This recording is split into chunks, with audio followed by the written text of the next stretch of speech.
Bonjour tout le monde, mon nom est Maria. Depuis le 11 novembre 2011, il y a beaucoup de choses qui prennent place dans notre monde, puis c'est pas pour le mieux. Toute cette grande mobilisation qu'il y a eu partout dans le monde, appelant au Dieu de la paix à venir établir son royaume sur la terre, ben on peut voir que tous ces clans lucifériens et ces forces occultes, on peut voir vraiment de quel Dieu il faisait appel. C'était le Dieu des ténèbres. Parce que, avec qu'est-ce qui prend place, si les gens ne voient pas clairement ce qui se passe, ben, il n'y a pas grand-chose qu'on peut faire. Parce que, si leur Dieu, le Dieu auquel ils ont fait appel, était supposé de venir instaurer la paix sur terre. Pour le chrétien, la paix sur terre, c'est la paix selon la paix et la justice divine donnée par les lois données à Moïse, afin que le peuple puisse vivre en sécurité, puisse vivre en paix, puisse vivre en harmonie, puisse vivre en unité sous ces lois. Mais ce qu'on voit de cette unité, c'est que c'est l'inverse. C'est une unité de la même manière que je viens de vous décrire, mais qui est sous une unité luciférienne. Puis pour amener cette unité luciférienne, eh bien, il y a tout un programme il y a tout un programme qui est là depuis des années, qu'on tente de dénoncer, qu'on tente de mettre en garde les nations. Mais il n'y a pas grand monde qui nous a écoutés. Sauf qu'aujourd'hui, ben, c'est devant notre visage. On peut voir que leur plan de paix mondiale est un plan de tyrannie totale. Un plan eugénique qui va emmener des milliers de morts. Alors, on a vu ces derniers jours, si vous regardez l'autre vidéo que j'ai postée là, ces derniers jours, ces dernières heures, ben, il y a la loi S-1867 qui parle de la détention de tous les citoyens américains. Qu'ils aient fait quelque chose ou non, ça n'a plus aucune importance. Ils peuvent arrêter n'importe quel citoyen pour aucune raison, le détenir indéfiniment aux États-Unis ou dans un autre pays, dans une prison secrète ou dans un autre camp de concentration. Ils peuvent le torturer, ils peuvent le mettre à mort et la famille ne saura jamais ce qui est arrivé. Cette personne n'aura pas droit parce que ce sera sous les lois militaires, alors jugé par un tribunal militaire. Mais la personne n'aura pas droit à l'assistance d'un avocat et elle n'aura pas assistance non plus face à ses droits constitutionnels. Parce que sous un régime militaire, les droits constitutionnels, ils n'existent plus. Alors, ce à quoi nous avons assisté durant le temps de la Deuxième Guerre mondiale, ben, est en train de se mettre en place devant nos yeux. On ne peut plus l'ignorer. Attendez, je vais enlever mon petit minou parce qu'il fait beaucoup de bruit. Lui, il est en forme. Viens, viens, bébé. Viens. Viens. Bon. Viens. Bon. Alors, le 11 novembre a été... Alors, le 11 novembre 2011 était le début officiel de ce règne de l'Antéchrist. Puis, comme par hasard, tantôt, j'ai tombé sur un document, parce que je suis de très près ce qui se passe au niveau du Conseil mondial des Églises. J'ai tombé sur un document, attendez un petit peu, qui nous dit que le 11 novembre 2011, il y a eu en Égypte une vigile pour une prière œcuménique. Et qu'il y avait près de 70 000 chrétiens qui étaient réunis de toutes les dominations au monastère de Saint Sam el Kharas. de 6 heures l'après-midi à 6 heures le matin. Alors 6, 6. 11, 11, 11, 6, 6. Alors c'est la même séduction qui s'est passée en Égypte que qu'est-ce qu'on a vu à The Col des Trois. Vous pouvez voir les vidéos, je les ai enregistrées, je les ai publiées sur mon site YouTube. Alors prenez le temps d'aller les voir. Ils sont en anglais malheureusement parce qu'en français on a très peu d'informations sur ces choses-là.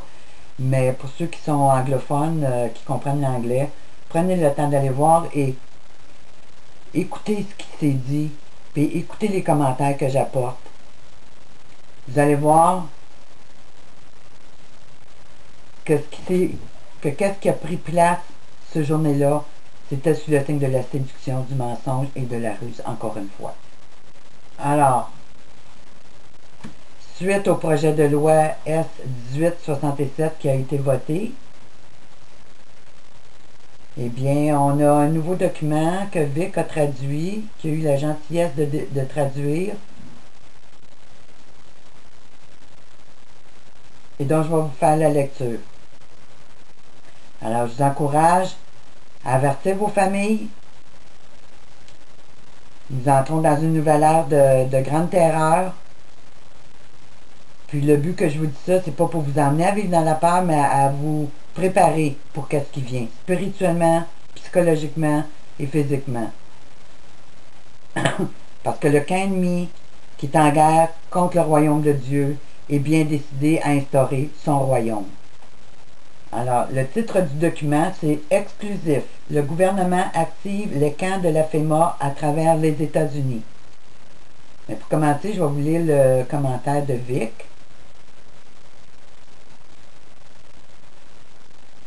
Qui a intitulé son commentaire « Alerte rouge totale. Le gouvernement nazi des États-Unis ouvre l'activité des camps d'internement de la FEMA.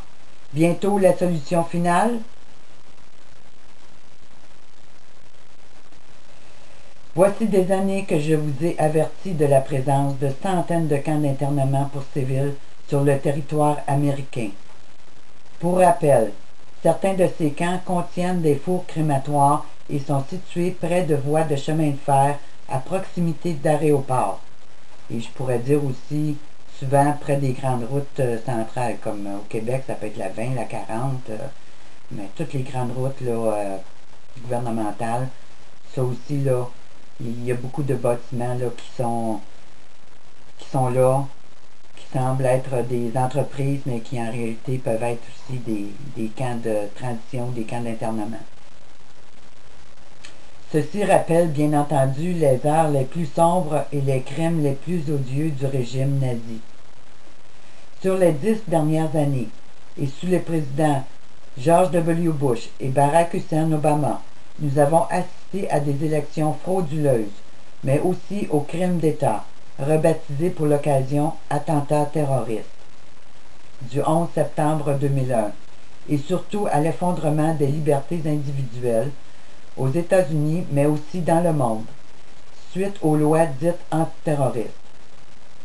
Nous avons pu constater que le terme terroriste avait été totalement dénaturé par ces lois, et regroupait aussi les révolutionnaires. Ensuite, nous avons vu surgir les termes terroristes domestiques et leaders d'opinion radicale, deux catégories désignant des individus qui eux aussi tombaient sous le joug des lois antiterroristes. Via ces lois antiterroristes, fascistes et liberticides, en réalité, tout manifestant, dissidents, militants, activistes, syndicalistes, grévistes ou contestataires, donc en définitive n'importe quelle personne, devenait un terroriste. Le camp de Guantanamo, qui a provoqué de vives réactions de par le monde, a aussi permis de violer les droits de l'homme et les conventions concernant les prisonniers de guerre. Des prisons secrètes de la CIA furent également découvertes, notamment en Europe, et permirent le transfert de prisonniers étrangers vers les États-Unis. Enfin, le sanguinaire George W. Bush autorisa la torture, raison pour laquelle Amnesty International a d'ailleurs récemment demandé son arrestation. Enfin, Amnesty International, c'est une organisation des Nations Unies. Alors attendez-vous pas qu'il va se passer quoi que ce soit contre George W. Bush. Ça va être un gros roman savon encore. Aux États-Unis, nous avons ensuite connu la suppression progressive des lois et amendements garantis par la Constitution. Loi de base garantissant la liberté et la démocratie, et l'émergence de lois de plus en plus répressives et arbitraires. Tout ceci s'est accompagné d'une répression policière abominable et aussi de la violation de la loi sur le posse comitatus, une loi qui interdisait à l'armée d'intervenir dans les affaires civiles. De nombreux exercices militaires n'ont cessé de se dérouler sur le territoire civil américain depuis lors. Le pire est sans doute que toutes ces mesures n'ont jamais déclenché la moindre opposition réelle de la population américaine, car malgré les cris d'alerte poussés par les défenseurs des libertés, la population a hélas continué à dormir et à ignorer le danger. Nous avons appris il y a quelques mois qu'Obama s'était octroyé le droit de faire abattre tout citoyen américain suspecté de terrorisme.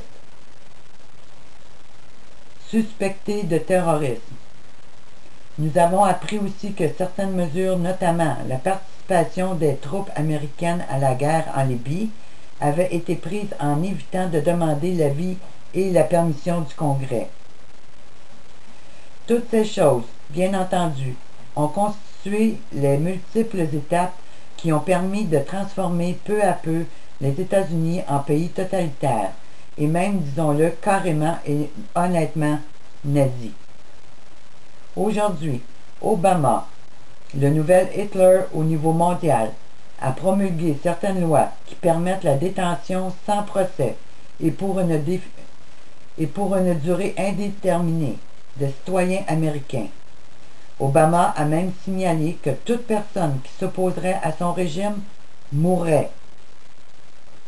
Et juste après ceci, nous voyons l'article ci-dessous que les camps d'internement pour civils, entre parenthèses les camps de concentration, de la FEMA viennent d'être activés. Ces camps ont été répartis sur 5 régions des États-Unis. On verra dans l'article en dessous. C'est donc bien clair. Le dictateur nazi et terroriste d'État de Barack Obama est en train de finaliser les dernières étapes qui permettront d'enfermer et d'emprisonner les citoyens américains ou étrangers, voire même de mener à une terrible solution finale, à un holocauste américain. Et je rajouterais et mondial, parce que tous les pays vont s'ajuster. Les citoyens américains sont donc en train de vivre les derniers moments qui peuvent encore leur permettre de se libérer des griffes de la dictature. Si la réaction n'intervient pas dès maintenant, le pire deviendra inéluctable. Pour les autres pays, rappelons que des accords traîtres existent et que ces accords permettent de transférer des prisonniers étrangers vers les États-Unis. Rappelons aussi que des accords et des actes de haute trahison provenant de nos dirigeants européens ont mis en place les jalons qui permettront d'établir un bloc euro-atlantique sous domination américaine, donc sous domination fasciste. Il existe donc des risques bien réels pour que ce qui se passe aux États-Unis finisse par se produire aussi ailleurs dans les années qui viennent. L'article traduit pour vous en français: bonne révolution ou bon esclavage, bonne tyrannie, bon camp de concentration et bonne mort. Vic. Alors, le document principal, exclusif. Le gouvernement active les camps de la FEMA à travers les États-Unis. Ce document a été écrit par Kurt Nimmo et Alex Jones sur le site infowar.com le 6 décembre 2011. Alors, Infowar.com a reçu un document émanant de la filiale d'Haliburton, KBR, qui fournit des détails sur une poussée visant à équiper les camps de la FEMA et de l'armée américaine tout autour des États-Unis. Intitulé Project Overview and Anticipated Project Requirements. En français, aperçu du projet et exigences du projet prévu. Ce document décrit les services que KBR cherche à la ferme aux sous-traitants. Ce document nous a été transmis par un employé du gouvernement de l'État qui souhaite rester anonyme pour des raisons évidentes. Ça, j'en prends puis j'en laisse quant à la personne qui veut rester anonyme, quand on sait que Alex Jones c'est un jésuite puis qui travaille à la solde du gouvernement américain aussi. Alors, il y a des bons contacts, mettons. Les services qui sont partants pour cette offre. Les services qui sont partants pour cette offre comprennent des services de restauration, de clôture temporaire et de barricades, de blanchisserie et de services médicaux, la production d'énergie, la collecte des ordures et autres services requis pour ces camps temporaires, d'urgence environnementale, situés dans 5 régions des États-Unis. Cette offre de services pour les camps d'internement arrive après la loi NDAA. Cette loi-là, il irait juste au président à la signer pour qu'elle soit complètement officialisée. L'appel du KBR pour les offres de services des camps de la FEMA arrive juste après que le Sénat ait adopté massivement la loi nationale d'autorisation de la défense, the National Defense Authorization Act of ou NDAA, qui permet à l'armée de détenir et d'interroger les personnes supposées d'être suspectes de terrorisme domestique, en violation du 4e amendement et du Pus Comitatus. La section 1031 du projet de loi NDAA stipule que l'ensemble des États-Unis est comme un champ de bataille et permet que les citoyens américains soient arrêtés sur le sol américain et incarcérés à Guantanamo Bay. Bon, on sait très bien qu'il y a plus que Guantanamo Bay. Il y a des centaines de camps de concentration aux États-Unis. Un certain nombre de groupes de liberté civile se sont prononcés comme étant en forte opposition à cette loi, notamment la Ligue des citoyens japonais-américains, The Japanese American Citizen League ou JACL, la plus ancienne et plus grande organisation asiatique américaine des droits civils et des droits de l'homme. Dans une lettre adressée au Congrès, S. Floyd Murray, le directeur national de la JACL, a dit que la loi NDAA représente la première fois où le Congrès a réduit les protections fournies par la loi de non-détention de 1971. Murray a déclaré que cette loi, si elle est adoptée et mise en application, ne serait pas sans rappeler la détention indéfinie et anticonstitutionnelle des Américains d'origine japonaise durant la Deuxième Guerre mondiale. KBR a joué un rôle capital dans l'établissement de ces camps en 2006. Puis ça, j'en ai parlé beaucoup dans tous les camps de concentration. Si vous allez sur mon site Le Voile déchiré, vous allez voir, j'ai suivi la situation de près depuis au moins 5 ans. J'ai une multitude d'informations sur tout ce qui a pris place en camp de concentration en Amérique et dans le monde. En 2006, KBR obtint un contrat de contingence du ministère de la Sécurité intérieure, soi-disant pour soutenir ces bâtiments de respect de l'immigration et des douanes des installations en cas d'urgence, a rappelé Market Watch. Le contrat entra en vigueur immédiatement et fournit ce qu'il fallait pour l'établissement de la détention temporaire et des capacités de traitement afin d'étendre la détention des bâtiments existants liés à l'ICE Detention and Removal Operation, programme ICE d'opération de détention et d'enlèvement, en cas d'un afflux d'immigrants aux États-Unis. Alors, voyez-vous, là, on se parle toujours des immigrants, mais en réalité, toutes les lois qui ont pris place, c'était pas juste pour les immigrants, mais c'était pour tous les citoyens.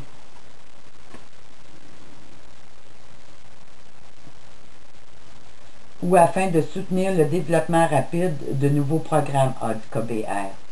Ce contrat pourrait également apporter un soutien aux autres organismes gouvernementaux pour la détention des migrants en cas d'une urgence liée à l'immigration, ainsi que l'élaboration d'un plan pour réagir à une urgence nationale comme une catastrophe naturelle, a expliqué la sécurité.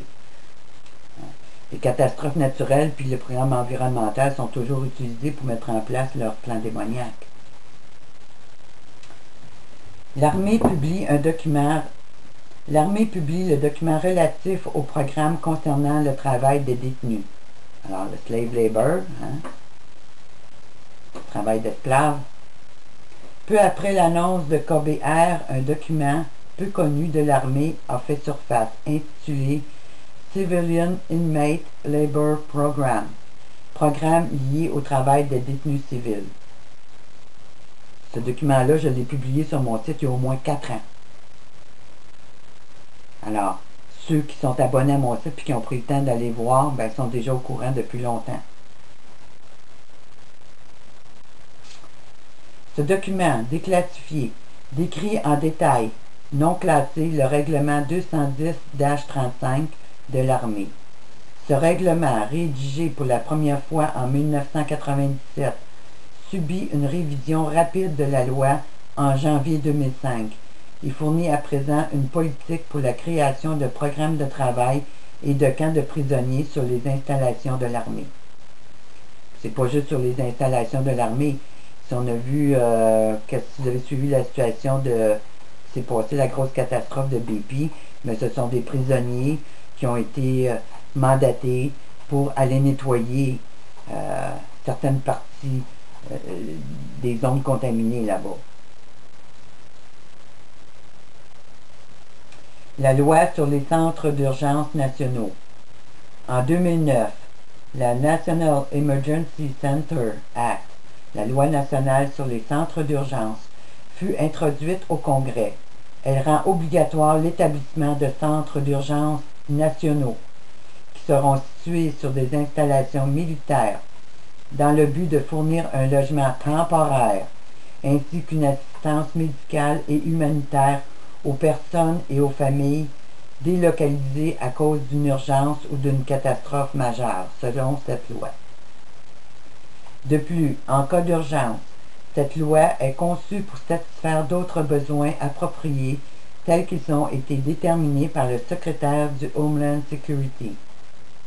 Un mandat ouvert au sujet duquel de nombreuses personnes craignent qu'il puisse signifier la détention forcée de citoyens américains en cas d'émeute généralisée, après une urgence nationale ou un effondrement économique total, comme Paul Joseph Watson le faisait remarquer en janvier 2009. Toujours en 2009, l'Army National Guard, la garde nationale de l'armée, a commencé à poster des publicités appelant des spécialistes de l'internement et de la réinstallation, un fait noté par Infowar.com, PrisonPlanet.com et d'autres médias alternatifs, mais ignoré par les médias de l'establishment. Tout ce que je vous lis là, puis les vidéos que j'ai faites ces derniers jours sur tout cet internement, sur les camps de concentration, puis tout ça, vous n'entendez rien de ça dans les médias officiels. Vous pouvez le constater par vous-même.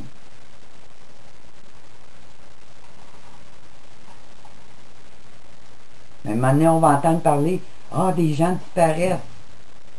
On ne sait pas qu'est-ce qui leur arrive.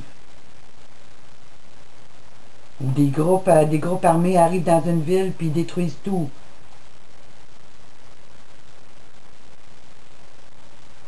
Mais on ne vous dira pas que c'est le gouvernement qui est en arrière de tout ça.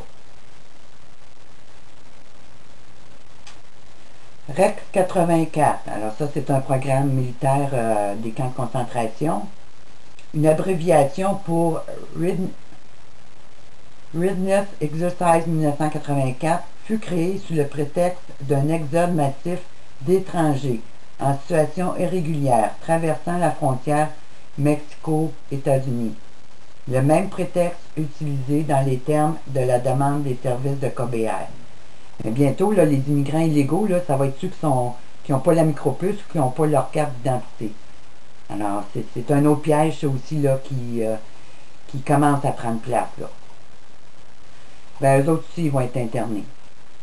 Ils vont être considérés comme des terroristes. Puis les seuls qui vont pouvoir sortir par après de ces prisons-là ou de ces camps, ben, ça va être ceux qui vont avoir été micropucés.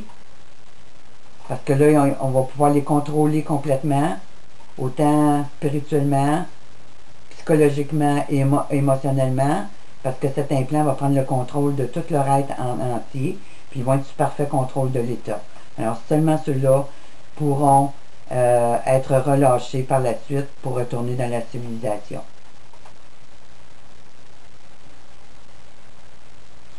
Au cours des audiences liées au contrat iranien de 1987, cependant, on révéla que ce programme était un scénario et un exercice secret élaboré par le gouvernement fédéral afin de suspendre la Constitution, afin de déclarer la loi martiale, afin d'assigner aux commandants militaires de s'emparer des gouvernements locaux et des États, et afin de détenir un grand nombre de citoyens américains désignés par le gouvernement comme étant des menaces pour la sécurité nationale. Alors, si vous n'êtes pas dans cette même unité d'esprit totale mise en place par le gouvernement, ben, vous allez être considéré comme un danger pour la sécurité nationale.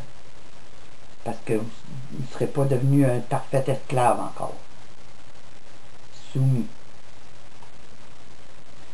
Rex 84 fut conçu par le colonel Oliver North, qui était avec la NSC, la National Security Council, et avait nommé une liaison de la FEMA. John Brinkerhoff, le directeur adjoint des programmes de National Preparedness, le directeur adjoint de la préparation nationale pour la FEMA, ainsi que North, conçurent ce plan sur base d'un rapport de 1970 rédigé par le chef de la FEMA, Louis Giuffrida, à l'Army War College, lequel proposait la mise en détention d'un maximum de 21 millions de nègres américains en cas d'un soulèvement de militants noirs aux États-Unis. C'est toujours des défaites, ça, là. Alors, le département, le ministère de la Sécurité intérieure, coordonne les arrestations du mouvement Occupy. Alors, c'est commencé. Vous avez vu, depuis le 15 octobre 2011, le gros mouvement Occupons le monde, Occupons Wall Street. Puis là, ben, ça s'est répandu, toute cette mise en place de l'armée qui arrive quelques semaines après, ben, c'est pas un hasard. C'est voulu par le gouvernement. Ce chaos est voulu par le gouvernement pour justement que les policiers, les forces militaires puissent prendre ensuite le contrôle des villes à cause du chaos. Suite à une vague de répression menée par la police sur les manifestants d'Occupy Wall Street dans tout le pays, à Oakland, en Californie, le maire Jean Kwan a mentionné lors d'une interview sur BBC qu'elle était en conférence téléphonique avec les dirigeants de 18 grandes villes américaines peu avant qu'une vague de raids disperse les campements d'Occupy Wall Street à travers le pays.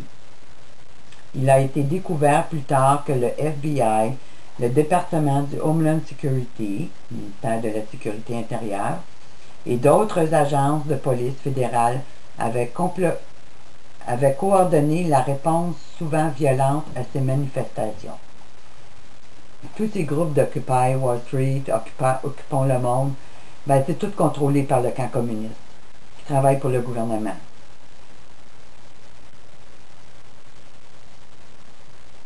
le but, c'est d'amener la répression, l'arrestation, l'internement, puis l'ouverture des camps. Le député de New York, Peter King, qui dirige le sous-comité du Homeland Security au Parlement, a manifesté un sentiment d'urgence lorsqu'il a dit que le gouvernement fédéral doit veiller à ne pas permettre à ce mouvement d'obtenir une quelconque légitimité. Je prends cela au sérieux en ce sens que je suis assez vieux que pour me rappeler de ce qui s'est passé dans les années 60, lorsque la gauche a envahi les rues et que les médias les ont en quelque sorte glorifiés, et cela a fini par façonner la politique. Nous ne pouvons pas permettre que cela se produise. Le gouvernement fédéral répondit de façon similaire dans les années 60 et 70, lorsque le FBI organisa et libéra sa police secrète inconstitutionnelle sous la bannière secrète de COINTELPRO. En plus du département du Homeland Security, qui qualifie de terroristes les Américains soutenant les droits des États et la Constitution, le cours de recyclage annuel en antiterrorisme et en protection de la force du ministère de la Défense informa son personnel en 2009 que la protestation politique équivalait à du terrorisme de bas niveau. Les éléments de l'État policier s'assemblent. Le document du KBR constitue une preuve supplémentaire selon laquelle le gouvernement fédéral a établi des camps d'internement et projette de les remplir avec des dissidents et des militants antigouvernementaux qui ont été constamment diabolisés par l'establishment médiatique. La loi NDAA a été conçue précisément pour fournir le mécanisme juridique afin de donner la tâche à l'armée de rassembler ses militants, qu'elle confond avec les terroristes d'Al-Qaïda. Ce plan avait été envisagé au départ par Rex 84 et en particulier par l'opération Garden Plot. Un plan opérationnel visant à utiliser l'armée, l'US Air Force, la force navale et les marines en appui direct des opérations de contrôle des perturbations civiles. On y a depuis lors ajouté de nombreux éléments sous la rubrique de la continuité du gouvernement, de la guerre globale contre le terrorisme, des troubles civils et de l'intervention en cas d'urgence. Le gouvernement a patiemment mis en place les éléments cruciaux de sa prison, de l'État policier et de son plan global pour l'internement des ennemis politiques. Littéralement, nous ne sommes plus éloignés que d'un événement terrorisme pour que ce projet prenne vie. Comme le ministre de la Sécurité intérieure et les médias de l'establishment ne cessent de nous le dire, le prochain événement terroriste se déroulera sur le sol américain et ne sera pas l'œuvre d'Al-Qaïda, mais de groupes politiques, de patriotes du pays. Le FBI s'est spécialisé dans la création de terroristes domestiques, ou plutôt de victimes, et dans le blâme des ennemis politiques. Alors voilà mes amis, ce à quoi ressemble ce monde de paix et de sécurité pour ce 21e siècle. On verra dans une autre vidéo, suite à une visite que le premier ministre Stephen Harper a fait à la Maison-Blanche, où il a rencontré le président américain, Barack Obama, que ce traité de l'Amérique du Nord, qu'il a toujours nié jusqu'à ce jour, ben aujourd'hui, là, il prend vie. Puis, les médias commencent à en parler un peu plus. Puis, le premier ministre du Canada a déclaré, dans une des entrevues qu'il a fait, que vous pouvez entendre, dans une de ses vidéos, un nouveau monde moderne pour un nouveau siècle.